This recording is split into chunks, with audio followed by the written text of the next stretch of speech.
everyone, Dusty here, and I just wanted to give an update on the channel and my racing season.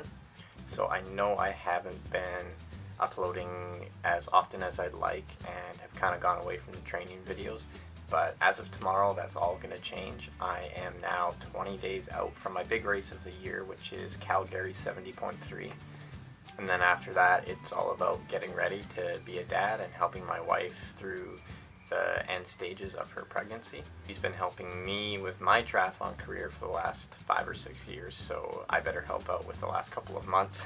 But this will be the very first race this year where I don't have to work my work shift leading into the race, which has been taking a big toll on my body, especially come race day. So for those of you that don't know, I have a normal job as well. I don't just coach and race triathlons. Having a career as a professional triathlete over the next 10 plus years is definitely a huge goal of mine, and something I'm working very hard to try to achieve, to be doing that on a full-time basis, because I love this sport. And how cool is it to live the life of a professional athlete day in and day out for 10 plus years. But my normal job is I work an 8-day shift once a month for the gas company, and it's a great job. It pays my bills. But the thing about this job is that I walk an awful lot. So I walk anywhere from 20 to 30K in those 8 days. And my training, ever since I got this job a couple of years ago, each month has kind of been 2 or 3 steps forward when I'm not working, and then usually 1 step back after my work shift. Just with that much walking over lots of hills especially takes a big toll on my body, especially when I'm trying to train around those work days.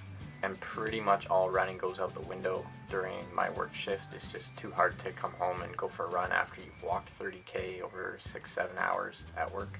So in the build-up leading into Calgary 70.3 will be the first time that I don't have to work those 8 days leading up into a race. So the 2 half Ironmans I've done so far this year, Victoria 70.3 and the Great White North Triathlon in Stony Plain, Alberta, I've worked my shift up until the Tuesday and the Wednesday right before those races. And I still had some decent moments throughout both of those races, but overall they were sort of a letdown, honestly. And I think a big part of that has to do with just that fatigue that was in my legs from walking so much during my work shift. So with that out of the way for this race, I'm super pumped and super excited, especially since it'll be my last big race of this year. So over the course of the next few weeks, as I build into my race, you can expect some training videos.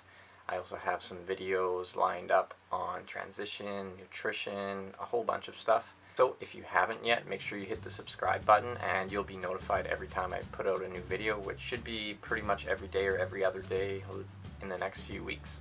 And if you have any questions, always feel free to comment below and I'll get back to you. And if you have any ideas on some videos that I should make, I'm open to suggestions, so just let me know below in the comments. Today was a rest day for me because yesterday I raced the Great White North Half Ironman in Alberta. So I did go to the pool and got maybe 1,000 meters easy in with one of my athletes.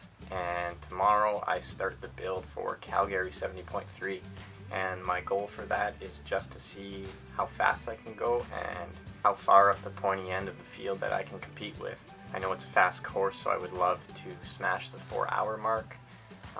My focus over the next 3 weeks is just to maintain my swim, which will probably put me anywhere from 2 to 3 minutes back out of the water, and then really work on the bike over the next few weeks to make sure that I have the power on race day to ride really fast, and then just get my running fitness back to where it should be. I know I can run sub 76 minutes off the bike.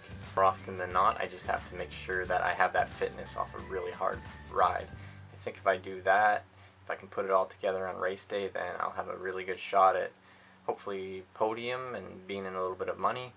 But most importantly, just walking away from the season knowing that I ended this season with a good race, showing what I'm capable of, and just using that to go into next year with a lot of confidence.